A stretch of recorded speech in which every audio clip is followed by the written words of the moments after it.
Hmm.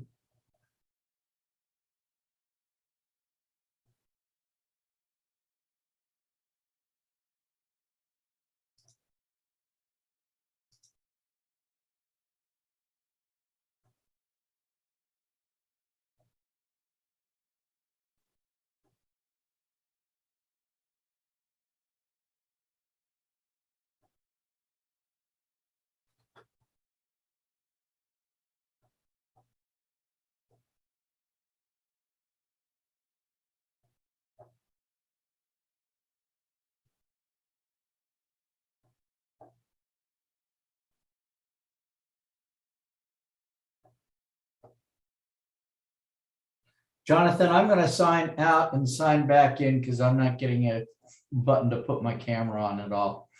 Okay, I'll watch for you here. Okay.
Hi, friends.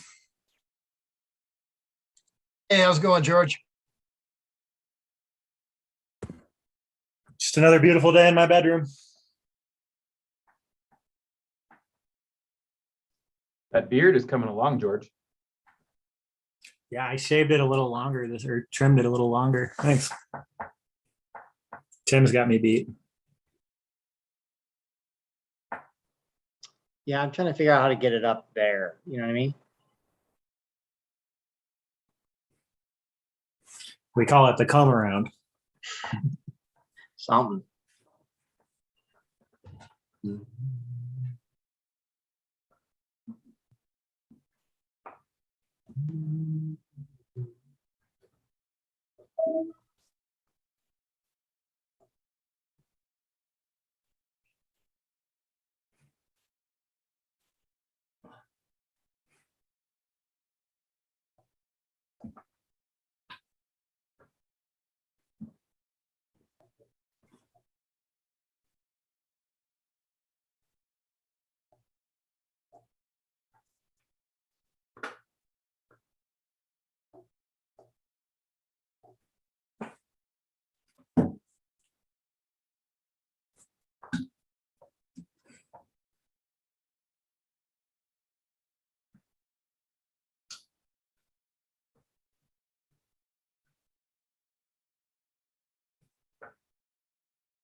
Hey, Dr. Ryan, I'm glad you're able to be with us today. We always look forward to your information. How are we looking this week?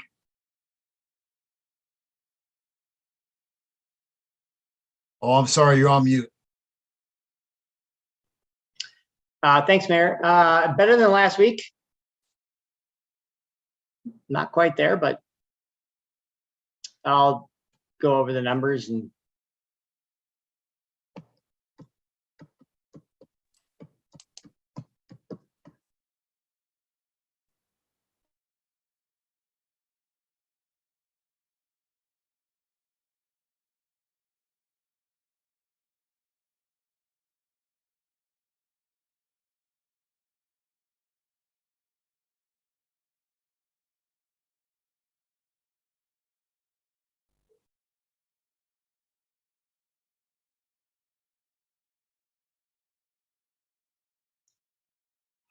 Mayor, shall we wait maybe one more minute till 2:05 and then get going? Yeah, I got 205. I thought Dr. Ryan was very prophetic earlier on when he thought that this was spreading at such a fast rate, it'd probably burn itself out, in a month and a half or something. And here we are. I swear half the county got her. It seemed like it. I'm glad it wasn't so lethal. I really am. And it turns out it was just a wild ass guess on my part. Well, I think last time we met, there was like 54 or 55 county citizens hospitalized, so I hope we didn't have many fatalities, if any. Yeah, the number since the last time we spoke has gone up, unfortunately. Hospitalizations, fatalities held steady at 10.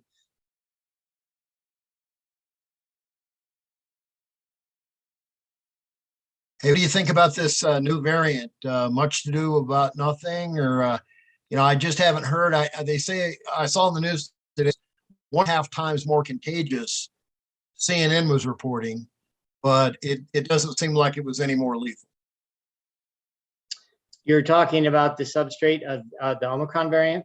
Yes. Yeah, no, it's certainly they're going to keep an eye on it, but it doesn't seem to be any different other than its transmissibility, any different than Omicron, which is fairly typical of substrates of any variant. It's not typically that different. When you get that much variation, it's literally a new variant. But this is just a sort of the child, if you will, of Omicron or offspring. Doctor, with all these people running around with Omicron, I would assume are you expecting more variants as time goes on? Yes, that's how viruses work. The more cases there are, and this is how Delta arose and Omicron arose. And it's more of a global problem than it is specifically the United States. We're the most privileged nation on earth here, in the fact that we have 3 different vaccines free, literally within 2 miles of anyone's home. The rest of the world is not as privileged, and many parts of the world are struggling to get even 50% of their citizens vaccinated. And for a lot of countries, it isn't because they don't want to. It's for a lack of actual vaccines and ability to disseminate them. Yeah. In some countries, people would wait a half a day in a line to get vaccinated. How are we doing on percentage here? It seems like we, as a county, are stubbornly stuck at our percentage. That is correct. Those who want to get vaccinated have, and those who are choosing a different route are staying with that. I went over to our new health facility here in Idaho Springs to get tested. I didn't actually see anybody being vaccinated. It seemed like everyone in line was for the test. Yeah, testing is Tuesdays and Thursdays, and vaccines are Wednesdays. So. Yeah. Oh, I see. Okay, that makes sense. But I'll tell you, they move very fast. They could not have been nicer over there. So it's a real asset to have. Yeah, they're good. The problem with them is if it suggests that it's going to snow tomorrow, they don't come. And so last week, both Tuesday and Thursday's testing were canceled. And this is part of the challenge. Our county numbers, I don't think are even remotely accurate, because last week we had 1 single day in the entire week of testing. And so we know a lot of folks didn't get tested because of that.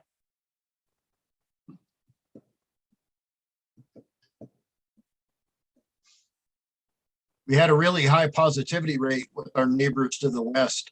I don't know if you have an update on that or not. Yeah, Summit and Eagle County and any ski resort county, as you know, they have endless supply of 20-something-year-olds whose activities after work suggest quick and swift transmission of any virus of any sort. So it's not surprising at all. And it burned through those communities quite quickly, particularly when you're in dorms. Oh, yeah. It spreads even quicker.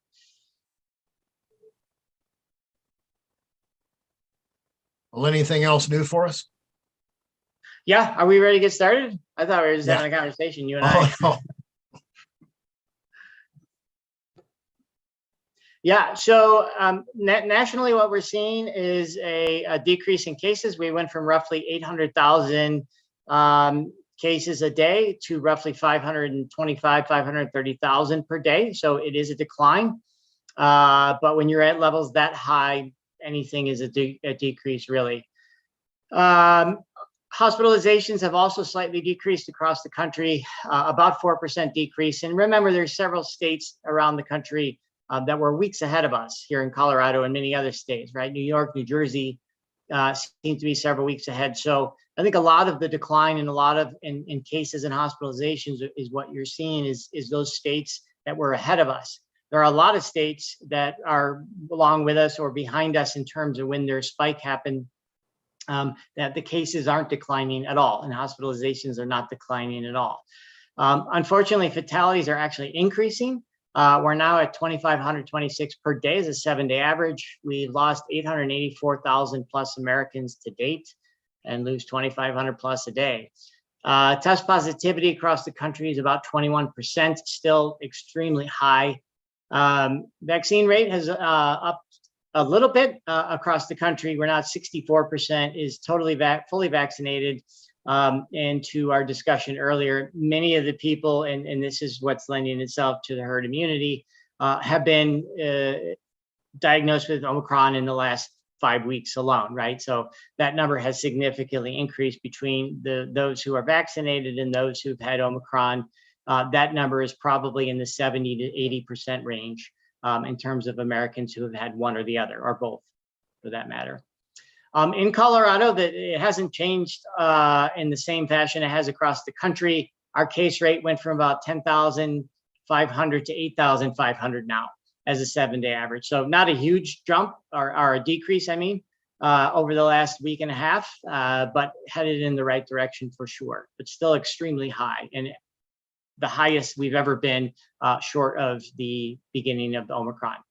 We're at 2,200 cases, or I'm sorry, 2,215 cumulative incident rate per 100,000, still extremely high. 63% of those hospitalized are the unvaccinated, 90% of ICU beds currently in use, and we have over 1,400 individuals hospitalized across the state. Our test positivity rate here in this state is 21%. Although, as I stated earlier, a lot of testing across the state was canceled last week due to the weather that came in. Most of the mountain communities and counties didn't have testing at all last week. So that will directly impact that number. But 21%, not a huge change in the vaccine rate across the state either. Here in Clear Creek County, despite the lack of testing last week, we still had 48 cases in the last 7 days, 117 in the last 2 weeks. 2 additional fatalities, or I'm sorry, 2 additional hospitalizations since last week. So we're at 59, 10 fatalities. Our 2-week cumulative incident rate is at 1,245. Again, extremely high, and test positivity rate is at 19%, even without the testing last week. So, and our vaccine rate hasn't changed to our discussion earlier. Those who are vaccinated, want to get vaccinated are, and those that don't are not. Any questions on that?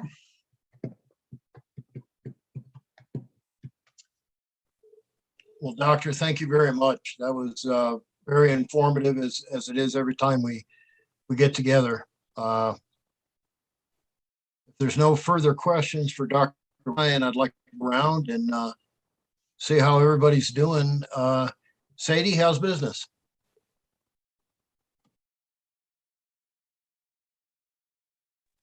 Hi, everyone. Sorry, I've missed a few meetings. Business is good. Definitely weekends are still holding really strong. Last weekend with all the fresh snow we got in the middle of the week, we definitely saw heavy traffic volumes this weekend. Lots of people hitting the mountain, hitting the slope. I will say that as the counties surrounding us and the states surrounding us are kind of switching their approach and attitude to the response, we're seeing a lot more people not really wearing their masks, being a little bit more vocal about that. So there's definitely been a little bit more, definitely a lot of discussions with my staff about, don't engage with that. That, like, if someone doesn't want to wear a mask, that's their business and it's not a argument conversation. And just, again, a lot more people talking to me about wellness and being healthy. And so you can definitely tell that people are asking really good questions. So that's been really good to see. And the weekends are really holding strong. So it'll be interesting to see what February brings. I'm very glad to hear that. You beat me to the punch about the mask wearing. I was actually going to ask you that.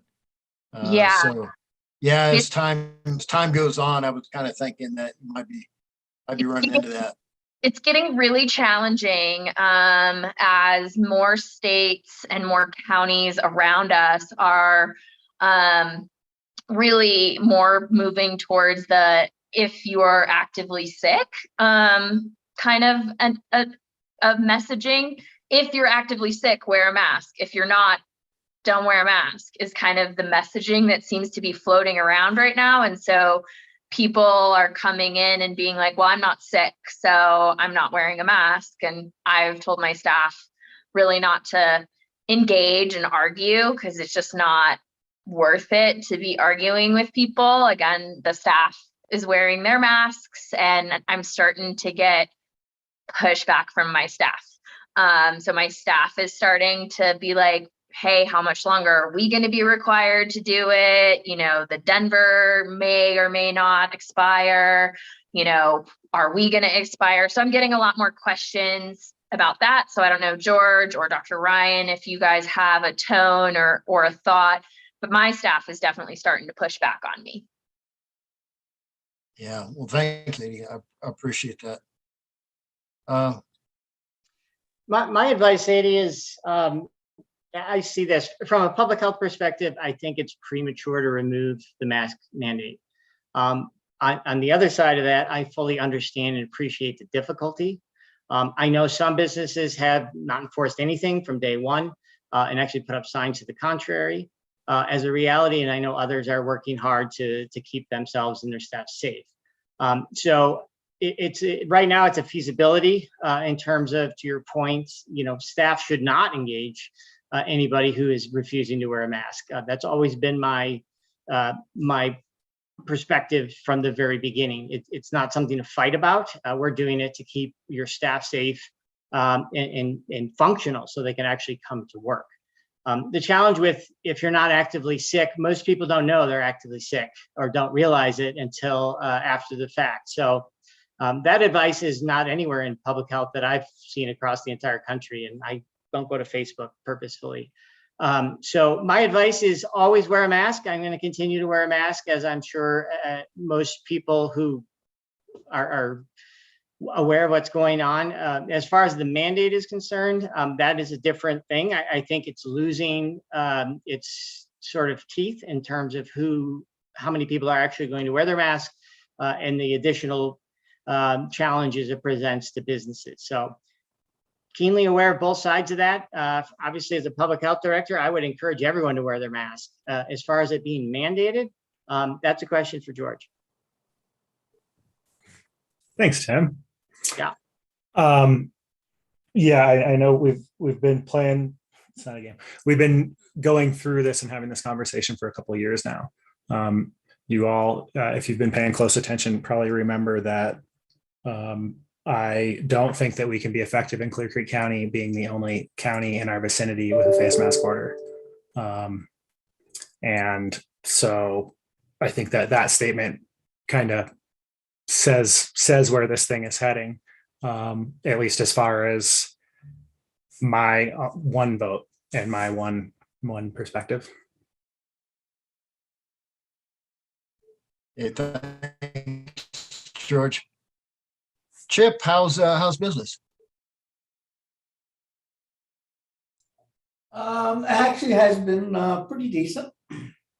Again, I'm not there, so I don't know what's going on the weekends and stuff like that. The numbers are pretty good. We're actually did last week a little bit better than 2019 before the pandemic, so that's always a good sign. Staffing is always a challenge. And I think that we'd probably be doing a lot better if we had more staffing. Yeah, I appreciate that, especially, with as many employees as you have. That's remarkable. You're able to beat 2019 with such limited employees.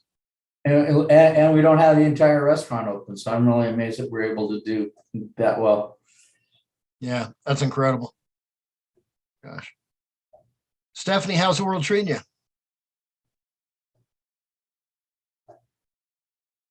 There we go. Hi. The world is good. Our weekend's just like everybody else. We're cranking it out. I'm doing summer numbers, so I can't complain one iota about that.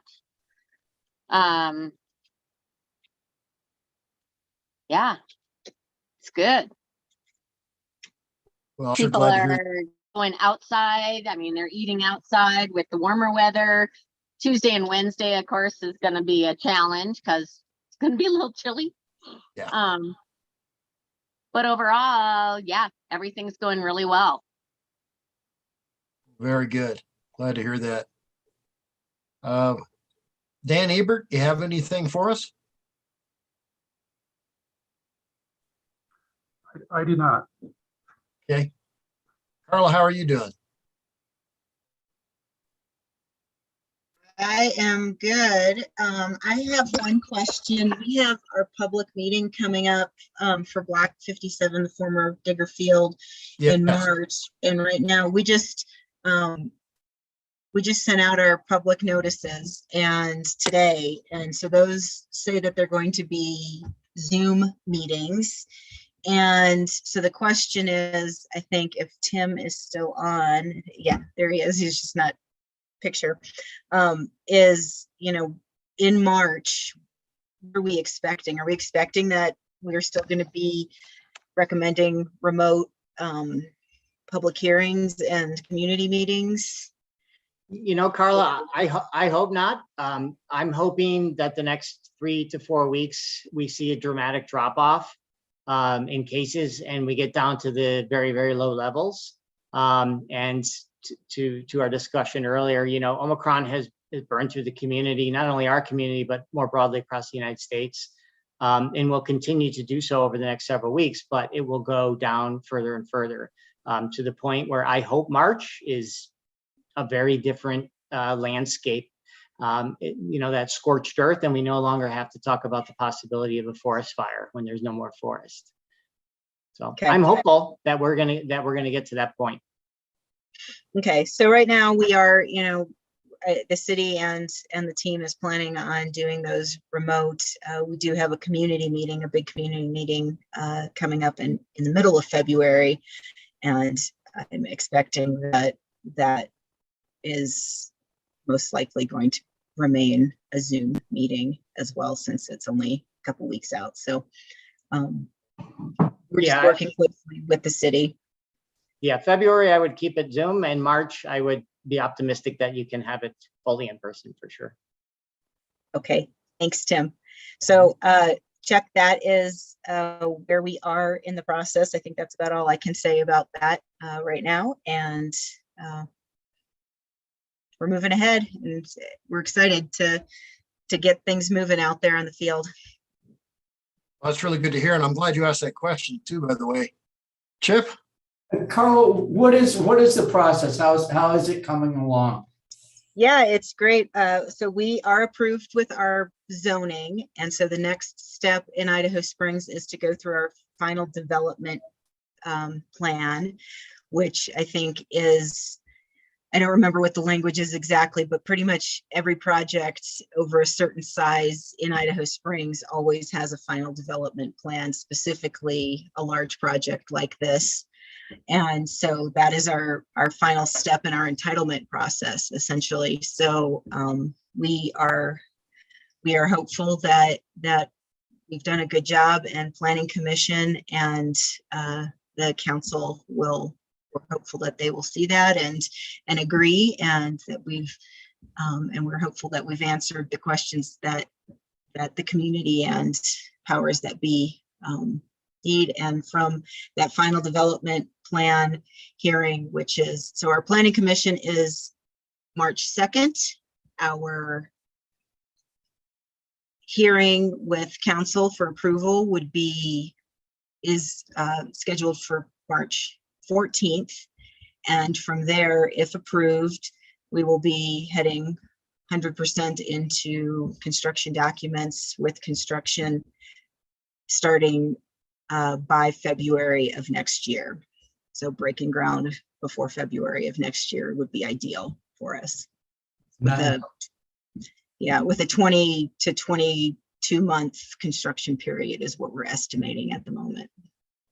Hey, Carla, could you do Yeah. me a favor? Could you send me a quick little email with those dates? I want to make sure the business owners that aren't on this, that have interest in that, make sure they know so they can be there to support you and uplift you. So if you could get me those dates before, I have an ISMA meeting the 8th of February. So before that Okay. would be excellent. Just a Yeah. little summary of those important dates so that people like Mary Jane and other business owners can make sure they are available for you.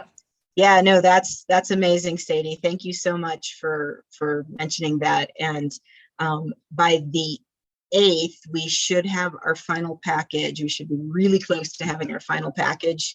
And right now we do have our package out for referrals. So it is, there's a draft package out on the street, and things, there'll be a little changes here and there and additions before the 8th, but I will send you what I have at that point as well, Sadie. And I think and I'll also send you those dates so you have them and you can distribute them. And please know that all comments are welcome, and support is definitely welcome at those meetings. So thank you.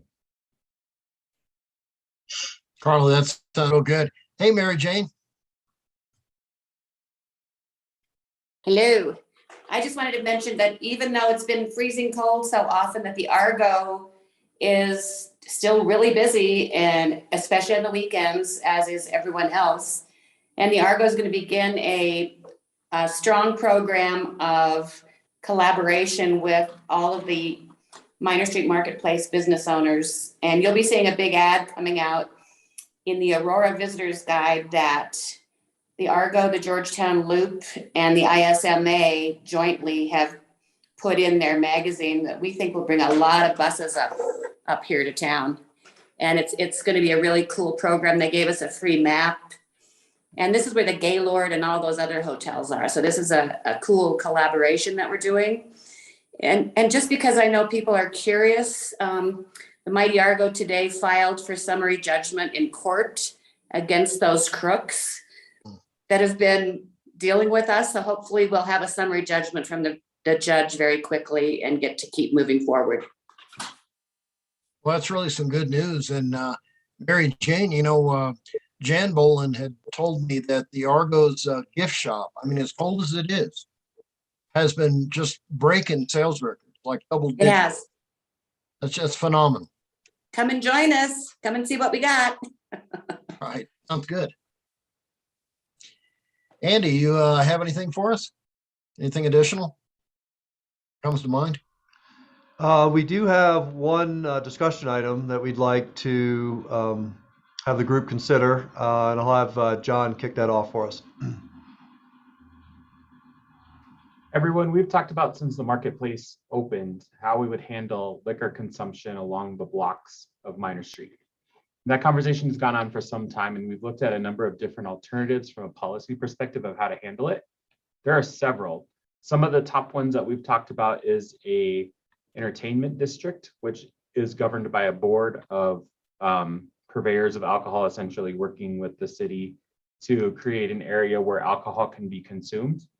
We've also talked about different kind of versions of that, as well as doing something with shared premise, which is something that other cities in Colorado have done. So essentially, under this model, what would happen is your encroachment area in the right of way or the area you use outdoors could be combined with other locations. The reason that we have been talking about this so much is there's kind of like three different parts to it. The first part comes down to enforcement. You know, we have cornhole happening on the street in the summertime. We have bands, we have a lot of different activities. And there is a desire among people to have their drink in their hand while they're engaging in those activities.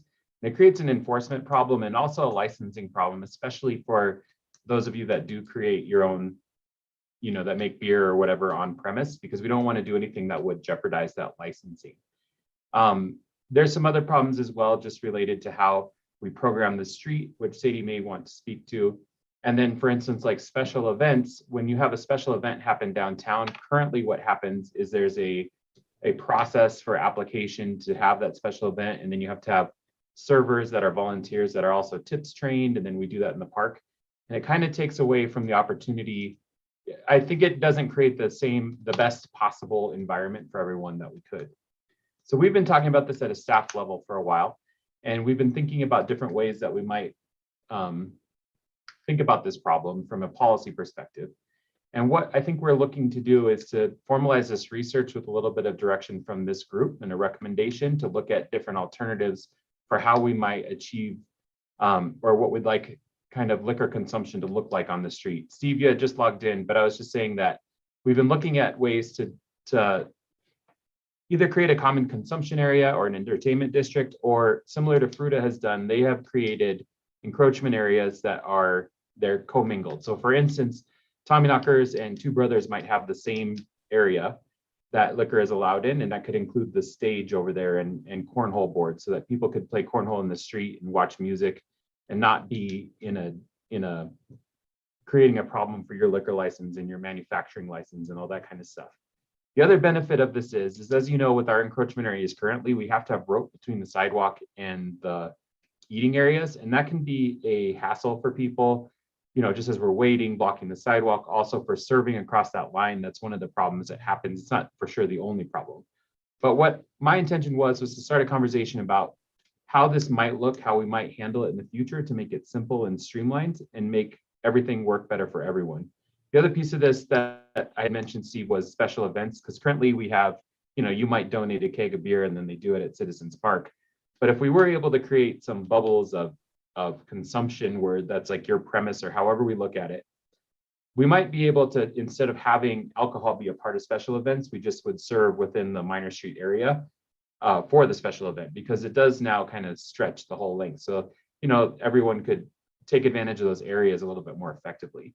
So that's my goal about bringing this conversation to you all today. I want to make sure that we have a streamlined process. Special events are as simple as possible, serving is as easy as possible, and then enforcement of rules is logical. So we're not creating this huge incentive to go play cornhole or something outside of a permitted area, which creates an issue for everyone. So that's my intention to bring this conversation, and we're looking for a recommendation on whether or not we can do a little bit more research and bring something back to the group about how we might best accomplish this.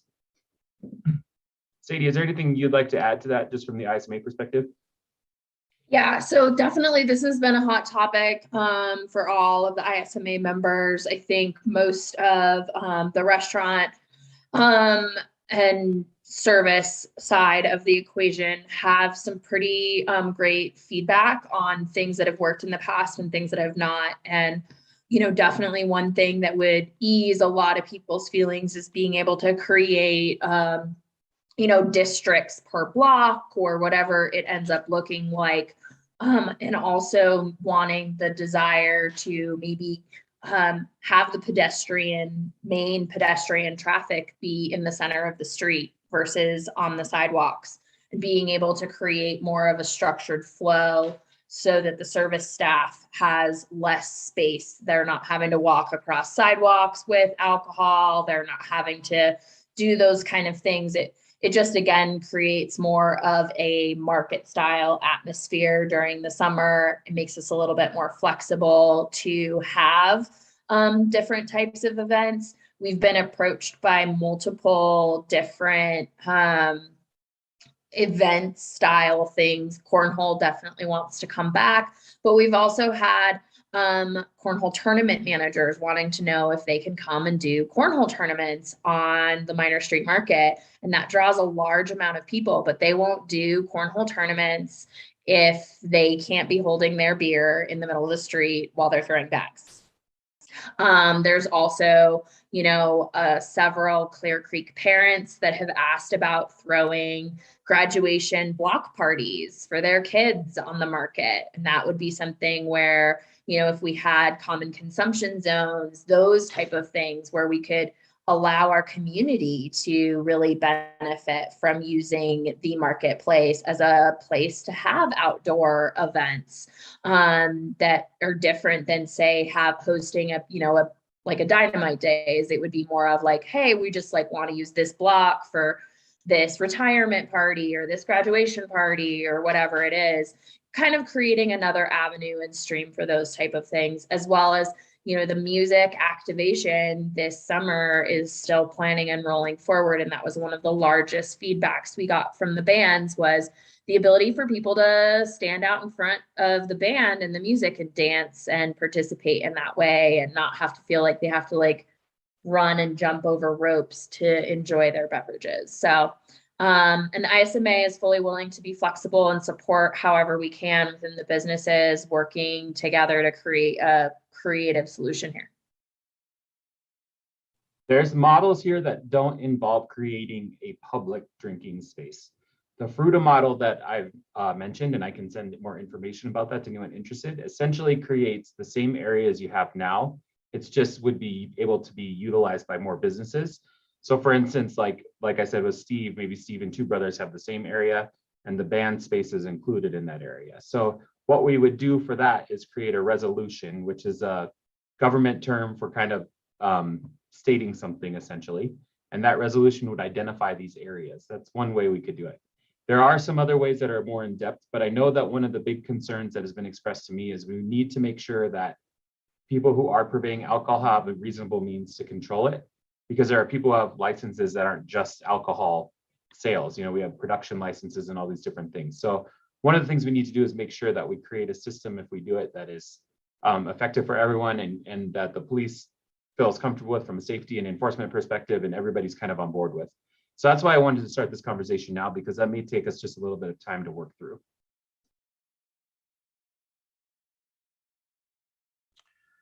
Steve, I've been going around asking everybody how business was, and I'm glad you were able to join us to check in, see how business is, and maybe get your take on the open beverage situation.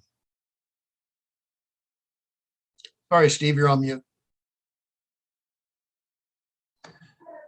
Yeah, last weekend, Saturday was amazing. It was a case study for why we need more parking. There was people just circling and circling, and I couldn't find a place to park. And I was parked in our loading zone for a minute, and somebody pulled up next to me and said, "Where can I park?" And I pointed to the bus barn area where I was going down to park, and they pulled down to the bus barn area, did a loop around there, then left and got on the highway and left. So there's this case study where people just aren't willing to park that far away from where they want to go. And the restaurant, town was doing well. I think everybody did well, I'm assuming, but I think we could have done a little more if we had a little more, parking. We could generate a little more sales tax to help everybody. So that's the takeaway, but everything went pretty good. Everything seems to be, the health crisis here at Tommyknockers seems to be leveling off a little bit. The hysteria is dying down a little bit in-house. I don't know how everybody else is doing, but it's calming down a little bit, and it's good. The conversations are changing. As far as the consumption of alcohol on Main Street, it's obvious that it would be a perk and a benefit, and it would generate more people coming to town to enjoy those services. It's got to figure out how we can do it what doesn't put, like in our case, our production license in jeopardy.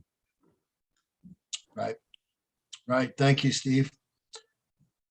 Chief, I was going to get your take on that too. Yeah, I think I think we're in a really cool position right now, and that if the group is wanting to pursue this, Jonathan is certainly willing to do the research and maybe come up with some different ideas and plans. And, you know, I know that we all want to make sure that we do this in a responsible way, right? We want to make it so that, you know, there's not, you know, over service and underage drinking. Those are the two big things that impact my group. And so I think that, I think it's definitely worth pursuing. I see the benefits to the community as a whole, as far as, you know, the tax revenue and the businesses. So I'm very open to this, and I think, you know, this is an intelligent group of people that I'm looking at here on this screen, and I know that we can come up with a plan that will work for everybody, and obviously have public safety as part of that plan. Yeah, sounds good. Anyone else want to weigh in on this? I'd definitely like to see us pursue it. Oh, good, good. Andy?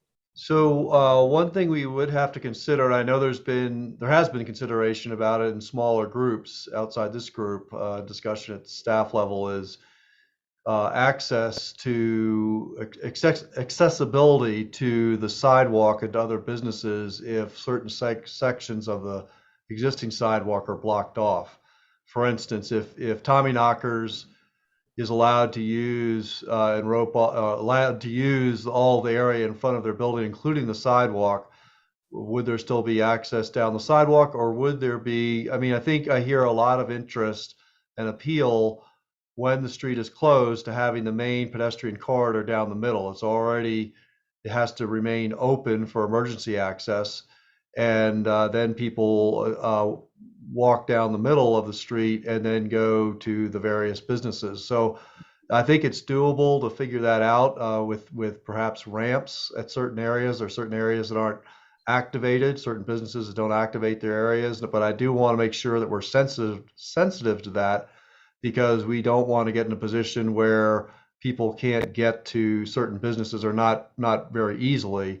And I think if we just had some access points in the middle of the block, that might be a good way to do it. Obviously, there'd be some cost to that. There have to be something constructed, but I think that's doable. John, I did have one question, and based on what you know about it, if you have this open area like in the whole block, would you still need to have areas roped off in front of businesses that have serving areas? That's one of the benefits to this. You need to delineate the area, but businesses within that area wouldn't necessarily need to be separated out.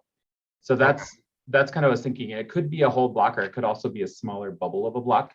In Fruta, what they've done is they've taken two areas and they've created what amounts to a beer garden there. So there's like a yurt, and then there's a kind of they built some streetscape elements to it so that you can sit and drink. And then there's 3 restaurants that feed into that area, and they all have that as premises, but it's their legally licensed premise, just as it is now. It's just a slightly bigger area. So I think the challenge is, if we do that, our number one, how do we clean and care for the area? And then 2, how do we make sure that everybody is comfortable with that it fits their licensing requirements for their particular business? But what you can do with this that's really cool is you can do it by resolution. So you can create little bubbles of consumption by resolution. The other question is avenues, and how we would cross avenues, or if we would leave those out. So you might have to say you can complete it in bubble A, and then if you want to go get another drink in bubble B, you can do that. And I think that's likely what we'd probably do, but I'm not 100% sure. My clarification would be the bubble system. I know we talked about this, John and Jared, with the ramping that we talked about to create accessibility. John, Jared, and I had a really great discussion about the ramps and making sure that accessibility is a primary function. And I think this could actually move towards improvement, since we're not really classified as super accessible as we are right now. So adding some ramping, as well as businesses that we talked about, maybe a mini facade grant program with the city, to the businesses that don't currently have accessibility at all. Say my business has a step up as it is. We could maybe do a mini grant program where we could match where the businesses could also become more accessible in general with this program. But when it talks to the bubbles, John, you and I and Jared talked about bubbling kind of per block, and then saying, hey, if you're drinking, say in my block, block A, you can't take your drink from block A to block B, but block B would be, you know, Bojo's and, you know, Main Street, and then block C would be Tommy Knockers and Cidery and Two Brothers and the new wine bar if they open up. So like that's possible, creating block bubbles, or we could even go smaller is what you're saying, and go down to like just the area in front of Tommy Knockers and Two Brothers only. I just don't want to create too much confusion, I guess, is my thing. I'm thinking the simpler it is, the better. That way, when we're talking about wayfinding and signage and making sure people understand, it's super clear. Like if you go to Glenwood right now, they have like a big sign. It's, you know, it says, welcome to the Glenwood, you know, district. And it shows you very clearly marked on this map of the district where you're allowed to publicly consume, and it's color coded. So color coded A, all the restaurants that are classified where you could go drink and buy, you know, go buy a beer at Yeti, it's color coded green. You can drink in the green zone. So that, and then if we wanted to get, as you know, there are certain other places that they're also classifying cup. So you have a green cup for the green zone, a yellow cup for the yellow zone, and a red cup for the red zone. And that way, enforcement wise, it becomes a little bit less arduous on businesses and or our already stretched police force on that regard. And it could be as simple as a sticker. I mean, George or Glenwood is doing color coded cups, like they're outdoor cups. They're not glass, obviously, they're plastic. And they ordered them. And some of the businesses chose to order green cups with their logos on them. Some businesses just ordered green cups. So that's kind of how that was working in Glenwood. And that's similar to the Fruta thing where they've created bubbles of public consumption. Carla? John, remind all of us, so it seems like the bubble system is how everyone's getting around, all these jurisdictions are getting around public consumption. What would have to happen in order to make all of the historic district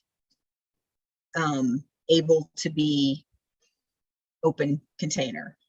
My number one concern just off the cusp is the avenues and crossing the avenues. And that's where we've identified one danger point. And that doesn't necessarily mean that we can't overcome that. But it's something that has been concern in the past. One of the things that we try to do is really think about emergency access to the district and how that's why some of the elements that we created on the streetscape are portable, is to keep, because it's such a limited area. Sure. We do have a grant application that will be going in on Friday to CDOT to build phase 1 of the downtown master plan improvements, which will include the parking lots and Idaho Mall reconstruction between 17th and 15th Avenues. And that might be an opportunity to think about this as well. One of the reasons that I think the other reason the district thing has been a difficult conversation is because an entertainment district takes quite a bit of coordination. So essentially what you do is you take everybody who has a liquor license and some other business representatives as well as the city, and you create a board, and then that board kind of governs the district. And that could be done as well. That's certainly a possibility. And what I was thinking is I would like to present a staff report to the ERTF that has maybe 2 or 3 alternatives for how this may be accomplished. And then we can determine if one is a preferred alternative or if maybe this isn't something we want to tackle right now. So I just wanted to have a conversation with a little bit more detail about what these options might entail. No, that's good information. So, and when you say the safety because of the avenues, you're talking about people just willy-nilly walking through the area, and we still have vehicles running through those avenues. And have we looked at or considered shutting down any one of those avenues with the shutdown of, okay, Yes. The downtown master plan recommends 16th Avenue be turned into a at least seasonal pedestrian mall with flexible streetscapes. So it could be driving, parking, deliveries, all of that. And that was originally part of this grant application, but you know, money is, construction in Colorado is expensive right now. So we kind of tried to pare it down to a project that made the most sense. okay. Yeah, Okay, no, that's all. the improvements might not go into this grant, but we could still look at and ways to activate, and yeah, that's what the group intends. That has been something this group has talked about as well. Could we create one of these nodes at Citizens Park in 16th Avenue, at least in the summertime? And that would certainly be another possibility. You do have, you know, somebody with a liquor license right there who's not here right now, but maybe they'd be interested in, and that would be part of their area as well. So, and maybe on 16th, if that was what we selected to do, we might be able to come up with some creative pathways, like Sadie said, just to make sure people are clear on where they need to be.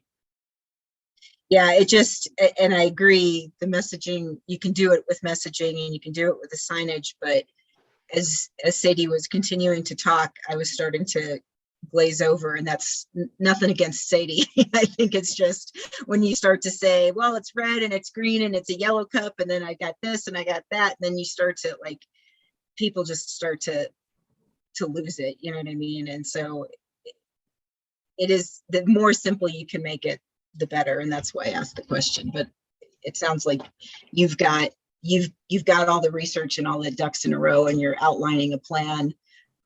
When do you think you'll have that plan for everyone to kind of respond to? I am writing a $2 million grant this week, and that's taking a little bit of time, but next week I don't have anything happening. So if I were to be able to present at the next meeting of this, I think I could have something put together. That'd be awesome.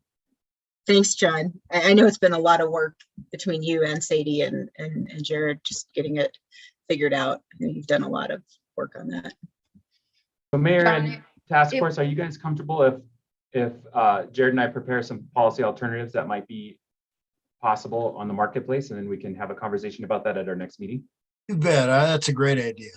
I was gonna say, I think it's just like a simple, like, this is like, you know, what an entertainment district would take. Because I think a lot of people that aren't familiar with what, you know, like Carla said, yeah, the entertainment district is the simplest, quote unquote, for the consumer, because that means all of the historic district, you can walk around. It's like, think of like New Orleans. It's an entertainment district. It's all open container.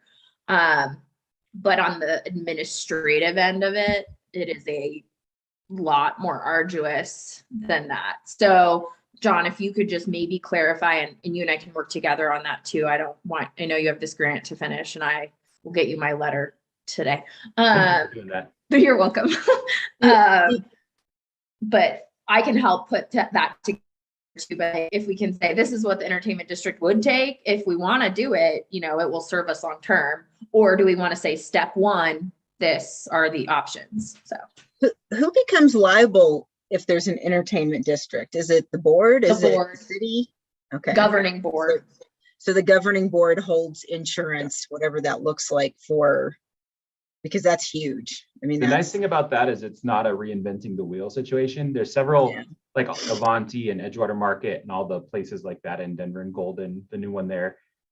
They have a very similar setup that's just building oriented. So basically, because we already have a historic district that has predefined boundaries, I think we can essentially replicate the model that works in those places.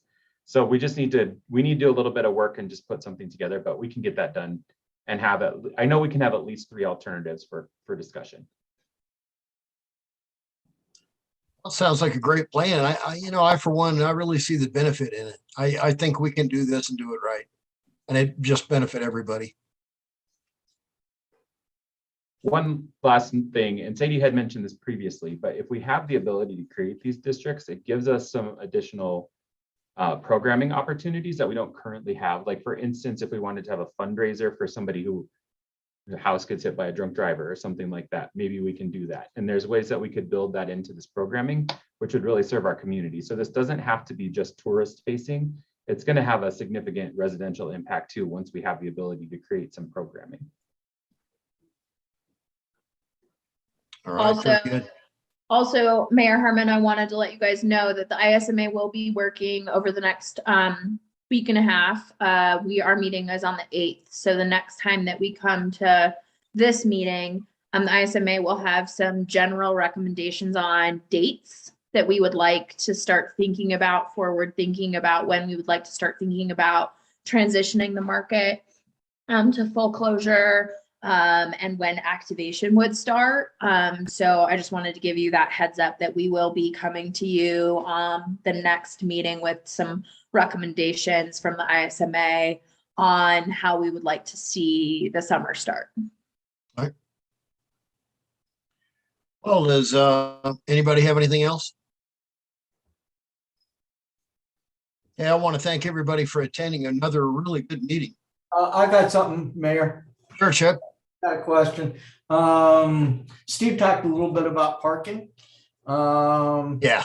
What's the status on the old clinic? Because we had talked about increasing some parking between the Roberts Brothers garage and the old clinic. Can anything happen along those lines?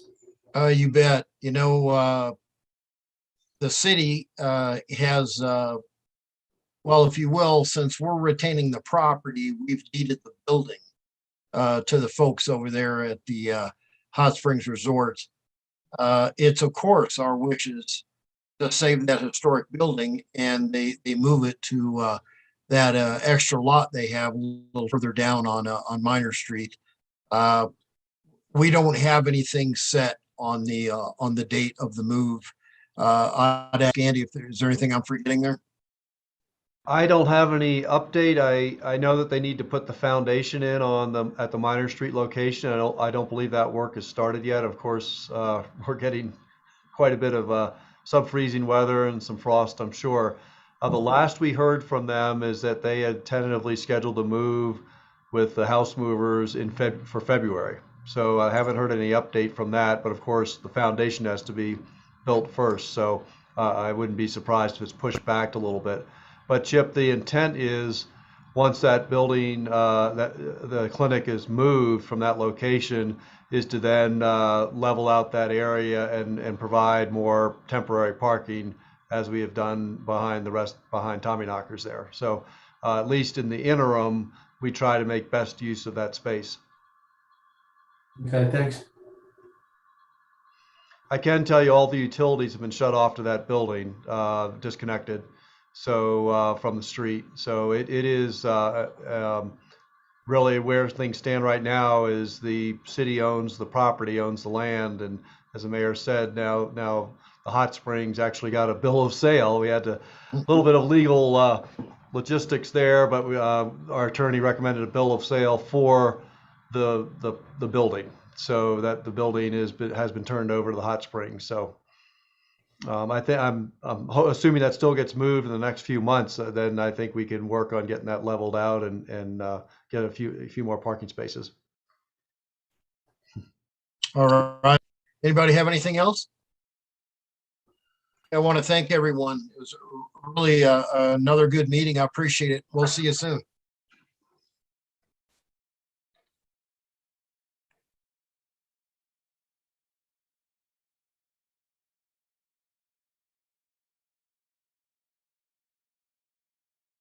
Hi. Hey, do you think that was okay? Yeah. Yeah. Okay.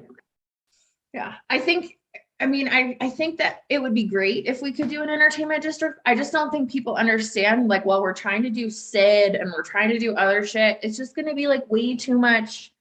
It's just way too complicated. It's just way too complicated. That's why I like this Fruita thing, because it's like super simple. Basically, you just modify your premise so it's the same premise, and then you're done. Yeah. Yeah. Well, and I'm thinking, like, if we do it even though blocks are kind of big, like maybe the two big blocks are the end blocks, and then the middle block is a little bit tinier because really you only have Bojo's and Main Street in the middle block. Another really cool possibility that happens here if we do this is if we have an extended premise, that means Lindsay could serve on 14th. Exactly. So if we could figure out a way where she could have a cart or like whatever, like she just has some opportunity to like have that kind of traffic, I think she will like that. And then we don't have to hear about that all year long. it would be great because again, she can extend her premise out. She can put like a little grab and go station right there on the corner, you know, drive up. She's even, and especially if we get that loading zone pull in that we were talking about where a car could like pull in, run out real quick, grab it and leave. Like, Makes it easy. you know, that really opens up some possibilities for her. She's to not going have to get better- beer sales with Tommy knockers. That's the one thing. Like, I've been thinking about that, but maybe she could do She something. could Maybe she sell could do like White Claw. specialty cocktail because she has that fancy cocktail machine. So Well, I mean, that's it. She could do specialty cocktails. She can do canned drinks. I mean, the thing is like, not everybody likes Tommy Knocker's beer. You hold on know? 1 second. Hey, Wonder.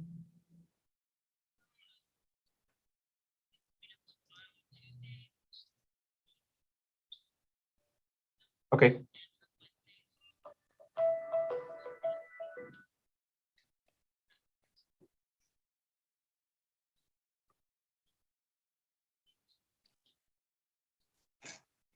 Did she by any chance mention the mayor's laptop and bringing it maybe, or?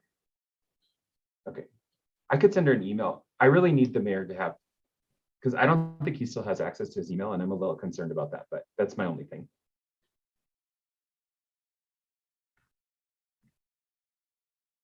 Oh, great. Okay, well, maybe it's not a big deal. Okay, I'll call it. Okay, I'll just copy on the email if I send it to her. Okay, thanks. Bye. So, I mean, I think overall, starting, it would be better for us to start in these bubbly zone things than to tackle an entertainment district right now. That doesn't mean that we can't choose to transition to an entertainment district if we see that this is working well and we Yeah, want let's do more. that. I think it makes Steve happier too, because it doesn't change anything for him. It's just a bigger area. That's it. Yeah, a bit, well, and less ropes, you know, Yeah. that's the big thing is it's, you know, the big problem is the damn roping, you know, Well, we might be creating- able to do picnic tables a little more creative than we have and put them in some more central areas where, you know, it's going to be cleaning and they're going to have to make a deal with the people in their area. Well, I mean, and then again, this gets us closer to realizing that, hey, like, you know, if we want to, you know, raise enough money as a quote unquote district, as the operating, you know, operating managers of this area, we hire someone to come and clean, Right. And then you it's know, simple. come pick up We trash. just got to prove this last point works this year and then we're Exactly. okay. So, I mean, I think again, you know, as long as we can again push forward that, you know, we want to make these changes this year, that doesn't mean that next year or years forward, we can't make more. It's just like right now with everything else we have going on, we don't really need to add Yeah. another damn board. Do you want to try to tackle the vendor spaces too and do like a, okay, I was going to bring that up today and then Andy was concerned it was too much all at once. So I'll are you bring guys? it, I'll can bring you- it up. I'll bring Okay. it up next time when we bring up the dates and stuff, because Okay. I'll get a vote from the board, from the ISMA membership and board that they're pro vendor. That way I can say, hey, I discussed it with our ISMA membership, they're pro vendor. That'll work. Okay. Because I think even Steve, he's got that portable kegerator thing. He could like come down towards Citizens Park then and serve over there on an event. I mean, it gives him flexibility about just moving around. So, because he Well, could and even it- have a grill out there and then it wouldn't be a big deal. It creates more opportunities even for like, you know, on events when like, hey, you know, like we want to let Brian from Big B's come and do his, you know, cotton candy and his machine thing that he does. You know, it just creates more flexibility where like on events, we don't have to Yeah. like pull as many strings, or even just like, you know, busy weekends where we know it would be nice for there to be like a cotton candy machine out in Citizen Park, because we know we're going to be busy as all get out, and it will give some distraction while people are waiting an hour and 45 minutes to eat Bojos. Get Larry Dungan a place to do make nuts Nuts? somewhere that's reasonable and everything. And Yeah, exactly. He can do his nuts outside. We can get that caricature guy to come back.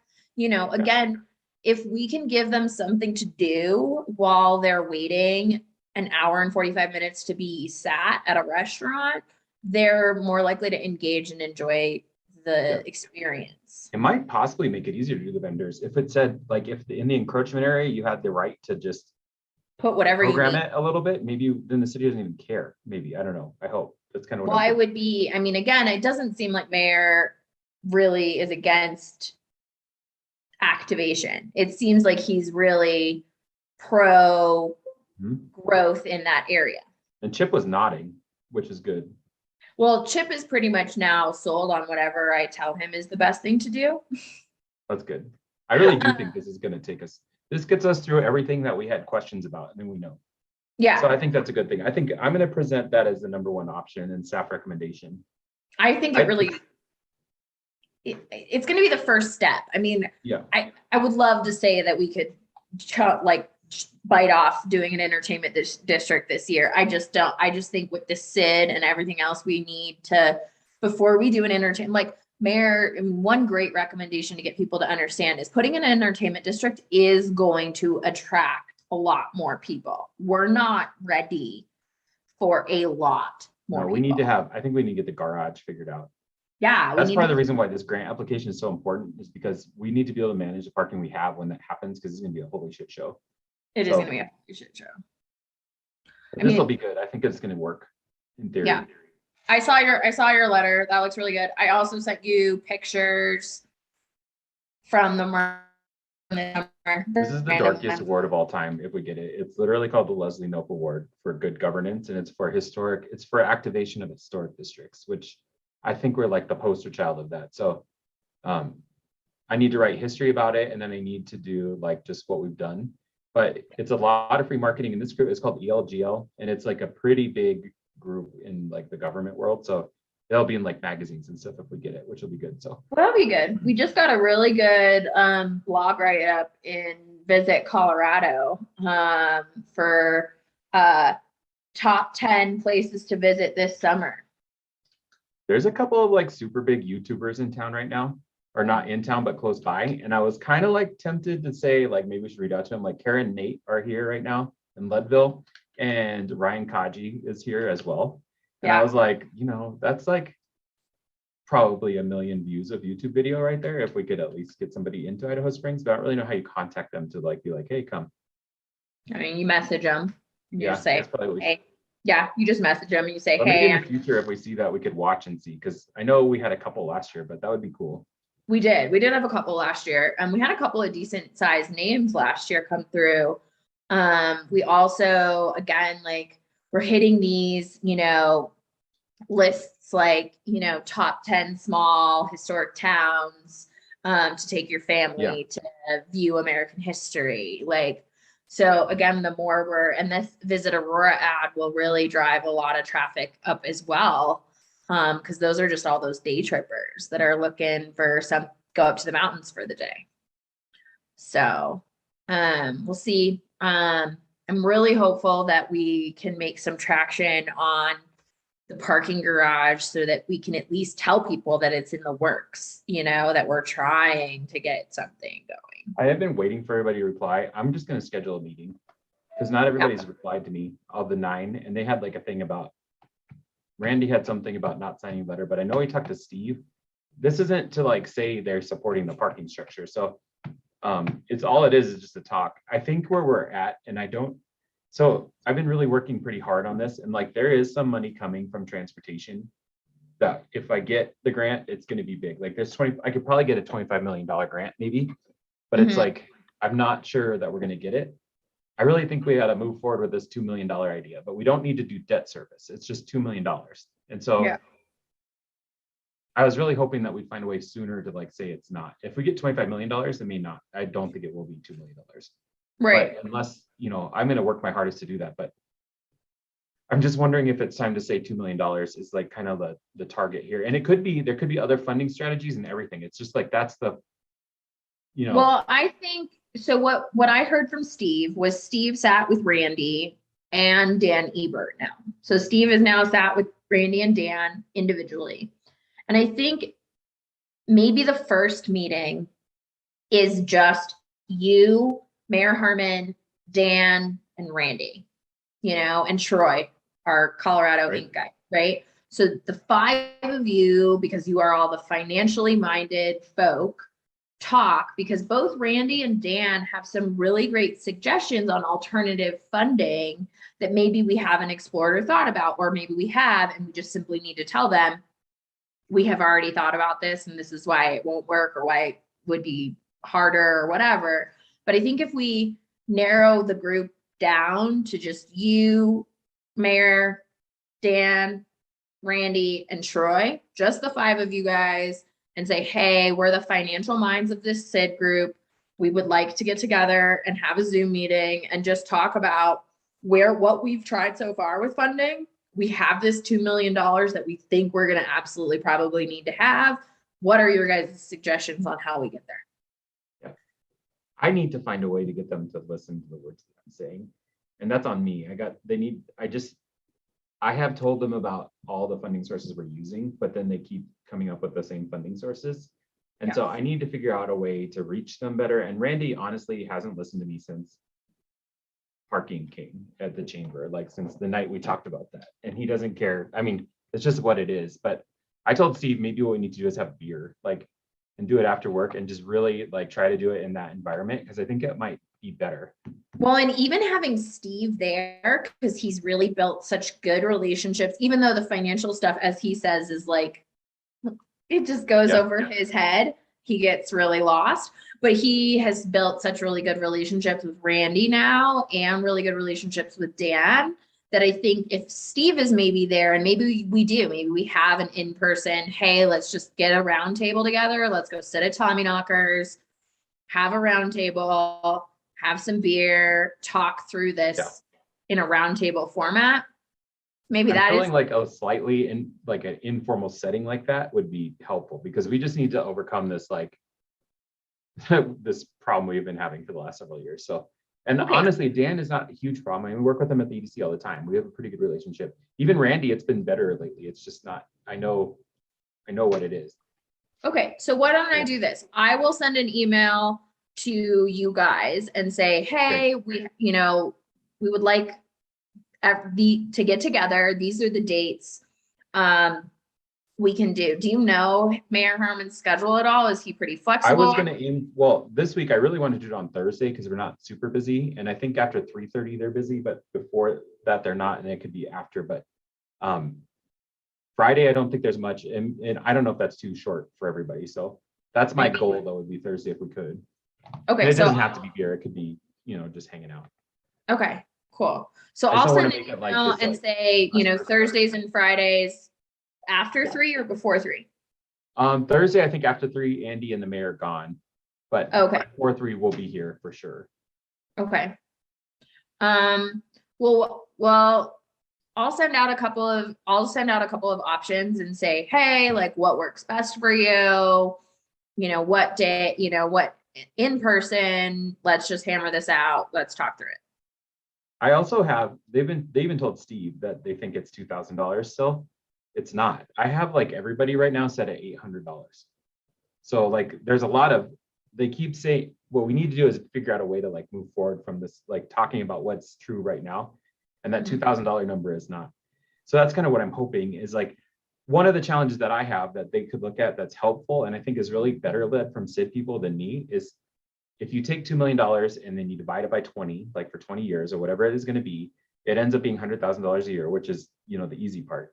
I think that I can talk the city into putting a chunk of that on interstate. That's kind of my thought, is that I put $50,000 on interstate because they're going to profit millions off this thing. And that means that I can do those $800 levels, except for maybe Steve and Bojo's and those people, which Steve's already cool with that. So I think in general, that's okay. But what I need is we need to figure out what the equity strategy in the SID looks like, because I don't want to, the way it's set now is basically on impact of business, which doesn't help us because we need impact of property. And then property is a little more fluid because it can change. So for instance, if you moved next door into the white and green building, that could change things. So we've also talked about a vacant ordinance or a vacant property ordinance, which we can do. But I don't want this to become this huge quagmire here. I'm just trying to be reasonable. So, and then part of it's what if I assess, if we assess the Majestic as it is right now, it's going to be expensive. But if we are flexible with that, I mean, and maybe that's fair too, but I just don't know how. I think that's the next step, is figuring out how we we do it in a reasonable fashion for buildings, with the understanding that we're going to have everybody. I think nobody's more than $1,500 right now. Right. So I think, and we can play with that, but and that's at $2 million, which hopefully we'll get another free money somewhere. But Free money is great, and I think we should anticipate we're not going to get a ton of free money. What's Troy's email for City Inc?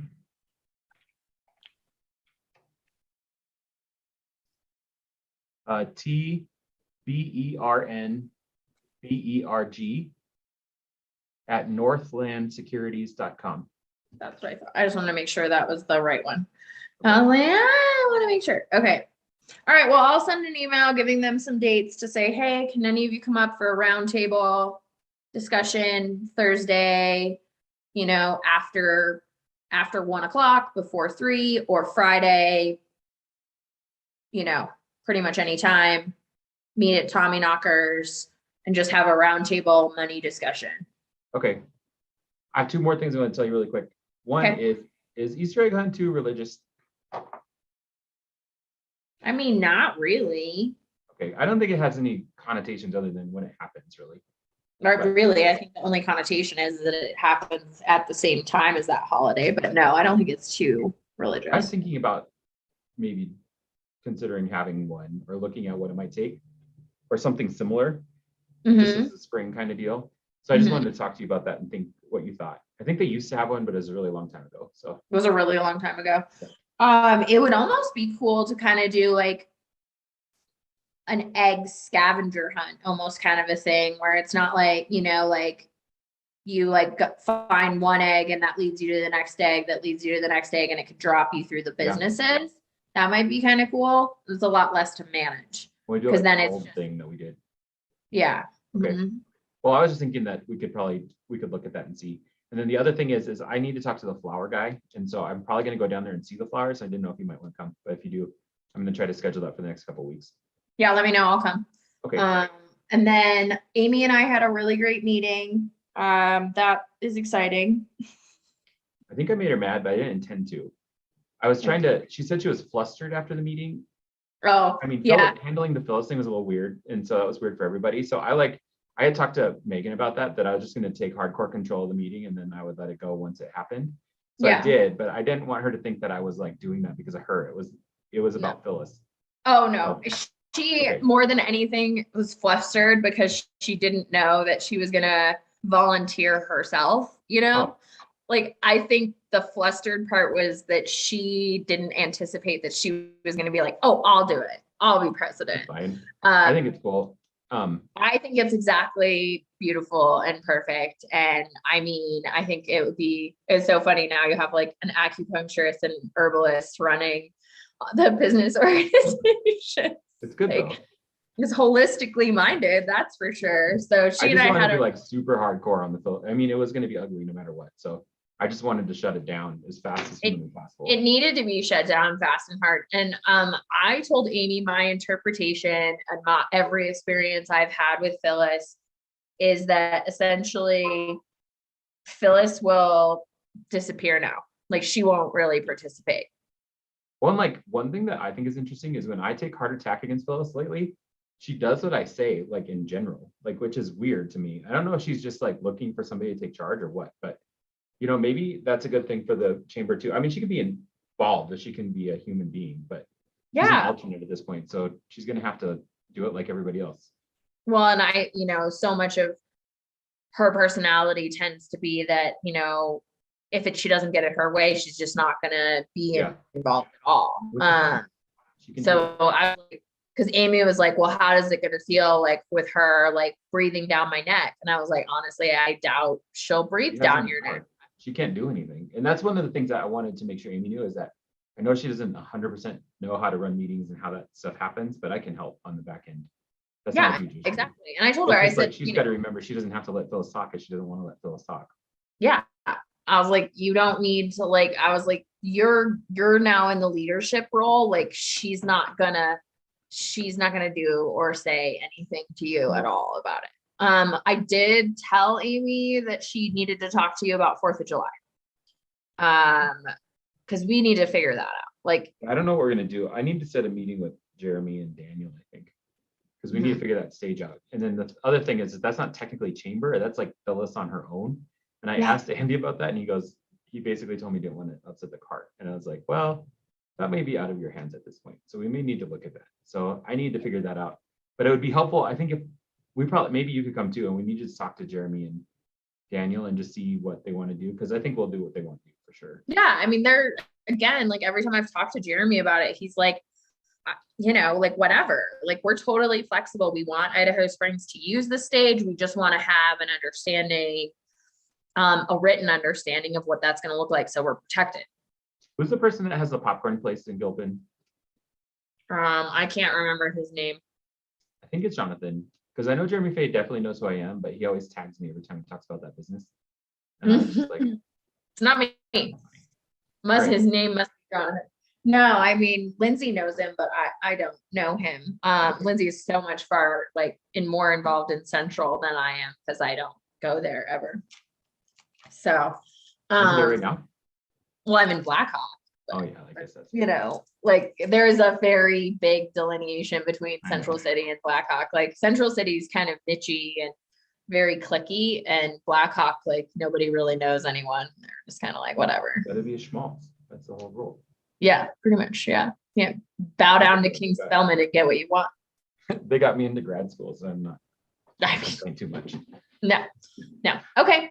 Perfect. I'll send this email about the roundtable and hopefully we Okay. can get that. All right, going well, this I week. will get these alternatives. I'll probably show you what I get, like a draft wise, before I get it to the group, but it's probably gonna be next week because I'm gonna finish this grant first.